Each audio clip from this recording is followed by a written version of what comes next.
তব কথামৃতং তপ্তজীবনং কবিভিরিতং কল্মষাপহং শ্রবণমঙ্গলং শ্রীমদাততং ভুবি গিনন্তি যে ভুরিদা জনা। নমস্কার। গতকাল আমরা কথামৃতের চতুর্থ পরিচ্ছেদ পাঠ করেছি। আজ আমরা পঞ্চম পরিচ্ছেদ পাঠ করব। ভক্তিযোগের রহস্য। শ্রীরামকৃষ্ণ: বিজ্ঞানী কেন ভক্তিলয় থাকে? এর উত্তর এই যে, আমি যাই না, সমাধি অবস্থায় যাই বটে, কিন্তু আবার এসে পড়ে।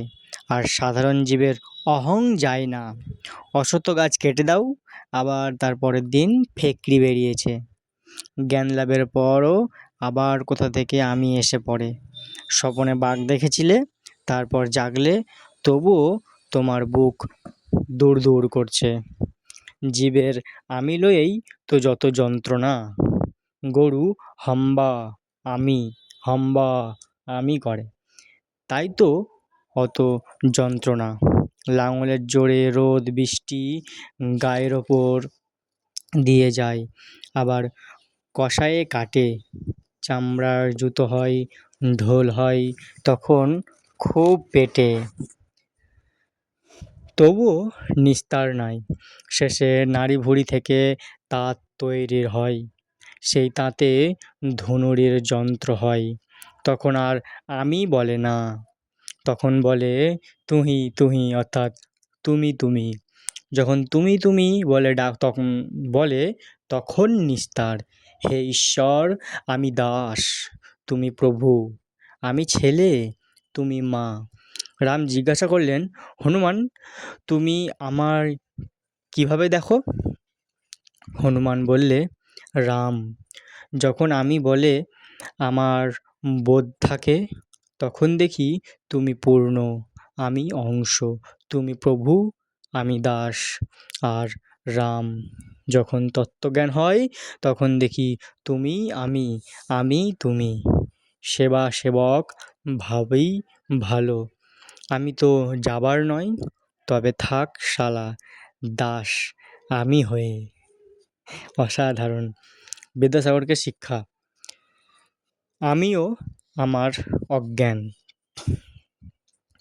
আমি ও আমার এই দুটি অজ্ঞান, আমার বাড়ি, আমার টাকা, আমার বিদ্যা, আমার এই সব ঐশ্বর্য, এই যে ভাব, এটি অজ্ঞান থেকে হয়।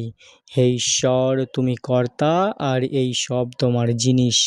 বাড়ি, পরিবার, ছেলেপুলে, লোকজন, বন্ধু বান্ধব, এসব তোমার জিনিস।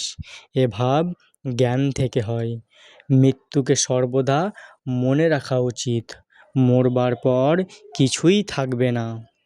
এখানে কতগুলি কর্ম করতে আসা, যেমন পাড়াগাঁয়ে বাড়ি, কলকাতায় কর্ম করতে আসা, বড় মানুষের বাগানের সরকার, বাগান যদি কেউ দেখতে আসে, তা বলে এ বাগানটি আমাদের, ও পুকুর আমাদের, এই পুকুর আমাদের, কিন্তু কোনো দোষ দেখে বাবু যদি ছাড়িয়ে দেয়, তার আমের সিন্দুকটা লয়ে যাওয়ার যোগ্যতা থাকে না। দারোয়ানকে দিয়ে সিন্দুকটা পাঠিয়ে দেয়। ভগবান দুই কথায় হাসেন। কবিরাজ যখন রোগীকে মাকে বলে, মা ভয় কি, আমি তোমার ছেলেকে ভালো করে দেব, তখন একবার হাসেন, এই বলে হাসেন, আমি মারছি, আর এ কিনা বলে আমি বাঁচাবো।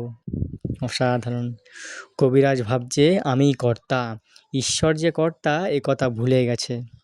তারপর যখন দুই ভাই দড়ি ফেলে জায়গা ভাগ করে আর বলে এ দিকটা আমার, ও দিকটা তোমার, তখন ঈশ্বর আর একবার হাসেন।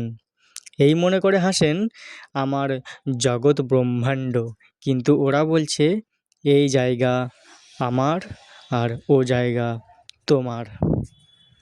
উপায়, বিশ্বাস ও ভক্তি। তাকে কি বিচার করে জানা যায়? তার দাস হয়ে, তার শরণাগত হয়ে থাকে। তাহলে কি বলছে? তাকে কি বিচার করে জানা যায়? তার দাস হয়ে, তার শরণাগত হয়ে তাকে ডাক। বিদ্যাসাগরের প্রতি সহাস্যে, আচ্ছা তোমার কি ভাব? বিদ্যাসাগর মৃদু মৃদু হাসিতেছেন, বলিতেছেন, আচ্ছা, সে কথা আপনাকে একলা একলা একদিন বলবো। সকলে হাস্য। শ্রীরামকৃষ্ণ সহাস্যে, তাকে পাণ্ডিত্য দ্বারা বিচার করে জানা যায় না।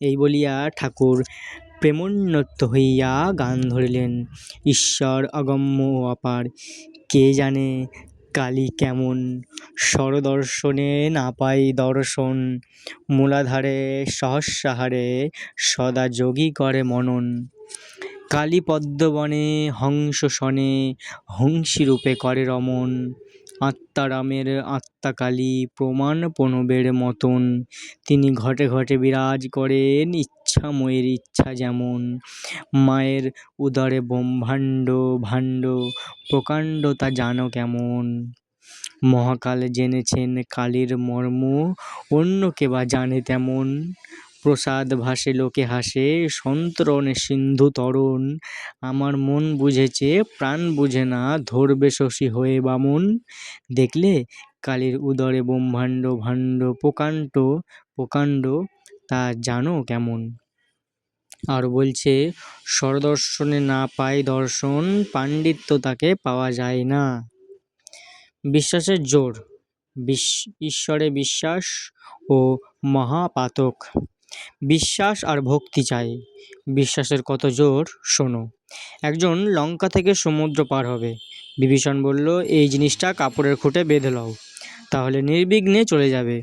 জলের ওপর দিয়ে চলে যেতে পারবে, কিন্তু খুলে দেখো না, খুলে দেখতে গেলেই ডুবে যাবে। সে লোকটা সমুদ্রের উপর দিয়ে বেশ চলে যাচ্ছিল। বিশ্বাসের এমন জোর।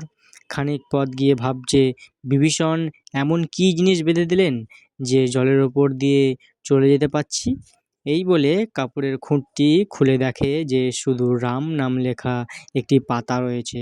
তখন সে ভাবলে, এই জিনিস ভাবাও যায়, অমনি ডুবে যায়। কথাই বলে, হনুমানের রাম নামে এত বিশ্বাস যে বিশ্বাসের গুণে সাগর লঙ্ঘন করলে, কিন্তু স্বয়ং রামের সাগর বাঁধতে হলো। যদি তাতে বিশ্বাস থাকে, তাহলে পাপই করুক আর মহাপাতকই করুক, কিছুতেই ভয় নাই। এই বলিয়া ঠাকুর শ্রীরামকৃষ্ণ